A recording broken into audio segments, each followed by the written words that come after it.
Fala pessoal, o tema do nosso vídeo de hoje vai ser baseado em fatos reais que aconteceu comigo e eu acredito que a maioria de vocês já deve ter passado por isso.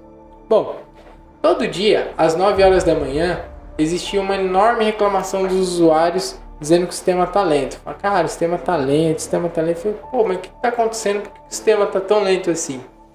Aí a gente foi olhar a métrica do servidor e percebeu que naquele horário mais de 500 usuários acessavam a plataforma ao mesmo tempo.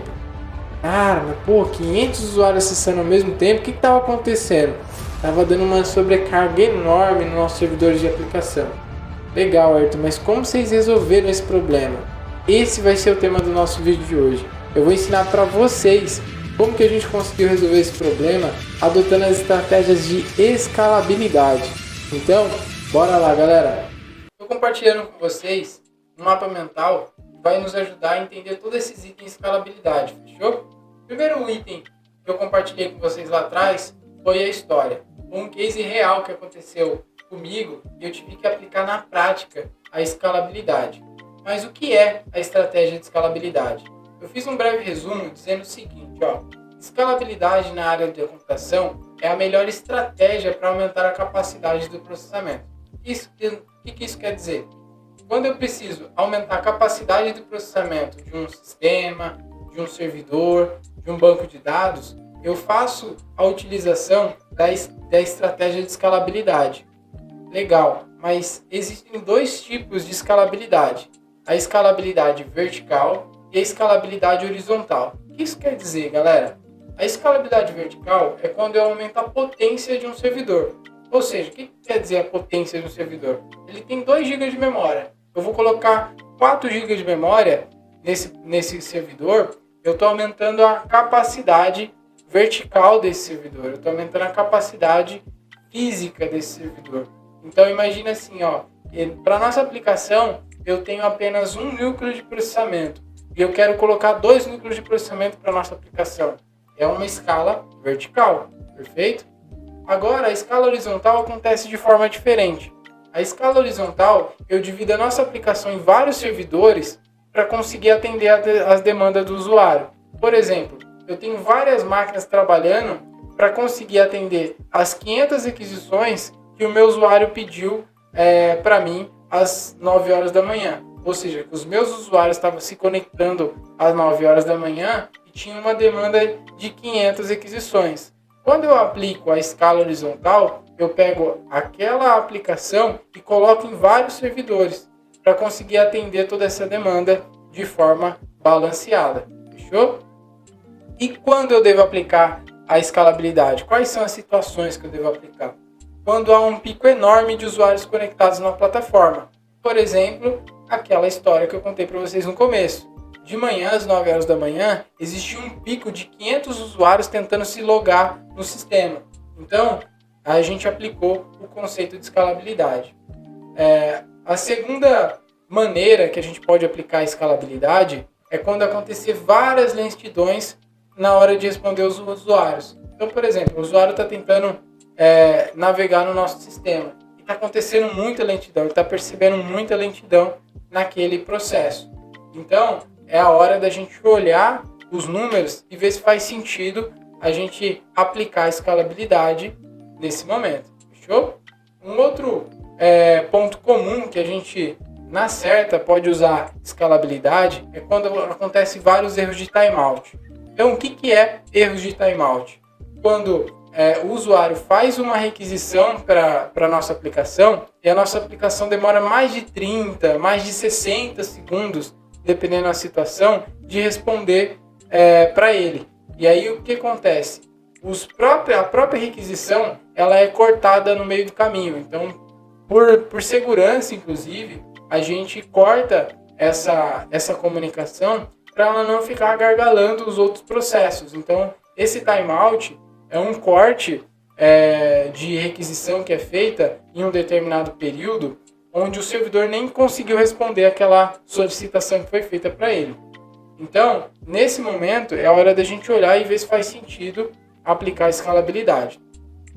Quando as outras funcionalidades do sistema ficam lento devido à sobrecarga de processamento. Então, imagina assim, galera, eu tenho vários outros pontos acessando aquela funcionalidade e ela não é bem respondida para as outras pelo fato de estar sobrecarregada. Então eu tenho várias funcionalidades chamando uma aplicação, por exemplo, e ela não consegue responder a tempo. Isso causa lentidão para os usuários em diversos pontos do sistema. Então, nessa situação, eu aconselho também a ver se faz sentido aplicar a escalabilidade ali. É um forte indicador, fechou? E um último ponto aqui que eu coloquei é quando acontece vários erros de deadlock no banco de dados. Então, galera, imagina assim, ó, eu tenho um banco de dados onde ele é acessado por diversas partes do sistema. Então, ele tem uma alta demanda, só que ele não consegue responder essa alta demanda. E como segurança, o que o banco de dados faz? Ele começa a estourar erros de deadlock. Ou seja, várias funcionalidades tentando acessar o recurso ao mesmo tempo. Então isso quer dizer o erro de deadlock. Então quando a gente tem essa situação, galera, a gente olha com carinho para ver se faz sentido aplicar a escalabilidade. É um forte indício para a gente aplicar ali, inclusive, fechou? Legal, galera. E quais são as vantagens de aplicar a escalabilidade? A gente vai ter rapidez na hora de responder os usuários. Isso quer dizer, quando a gente tem um sistema escalável, automaticamente a gente vai ter leveza na hora de processar as requisições. Automaticamente, a gente vai ter muito mais velocidade para responder os usuários no tempo correto. Com isso, a gente vai evitar erros de timeout, vamos evitar erros de deadlock na base de dados e outras funcionalidades que poderiam ser afetadas por aquela sobrecarga, não vai ter. Fechou? E o último ponto que eu coloquei aqui, que ele é um ponto bem interessante para se observar, a sua empresa vai faturar mais. Por quê, galera? Porque tempo é dinheiro. Então, mais rápido o sistema mais vendas podem acontecer. Por exemplo, na Black Friday. Na Black Friday, quanto mais rápido a gente conseguir processar o pagamento dos nossos usuários, mais venda pode acontecer naquele tempo. Então, na Black Friday acontece um alto número de pedidos naquele momento, e se a gente não estiver preparado, a gente pode até perder vendas. Então, se a gente estiver preparado, a gente não vai perder vendas, sabe? E um outro ponto é quanto mais economia de tempo de pessoas que usam o sistema, mais a minha empresa economiza com os funcionários dela. Por exemplo, logo de manhã, às 9 horas de manhã, existia 500 usuários tentando acessar a nossa plataforma e não conseguia. A gente perdia tempo ali naquele momento. Sempre na hora da manhã, a gente perdia em torno de 10 a 15 minutos. Então imagine isso ao longo do ano. O quanto que a gente estaria gastando a mais de tempo dos funcionários só esperando o sistema responder. Então, quanto mais o meu sistema rápido mais economia de tempo pelas pessoas que vão usar aquele sistema. Fechou? Então, eu também coloquei aqui um último tópico para a gente discutir, os exemplos de arquiteturas feitas para escalar. Então, bora lá para o nosso desenho.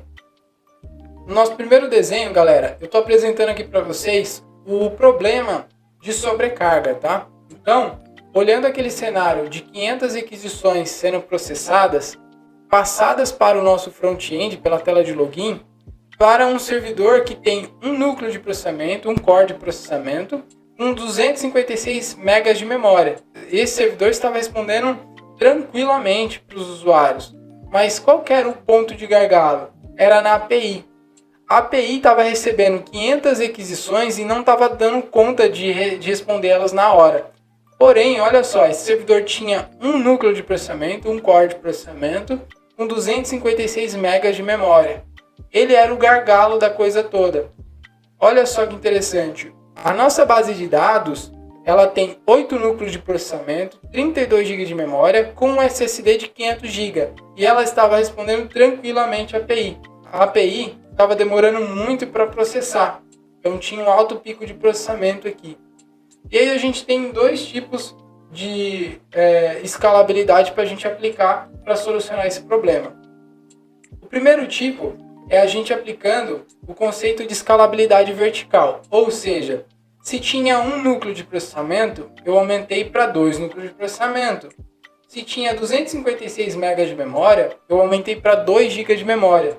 Isso me ajudou demais a resolver o problema de 500 usuários acessando a minha API de login, perfeito? Então, é o primeiro modo de resolver verticalmente. Mas ele tem ali uns seus contratempos. O que acontece?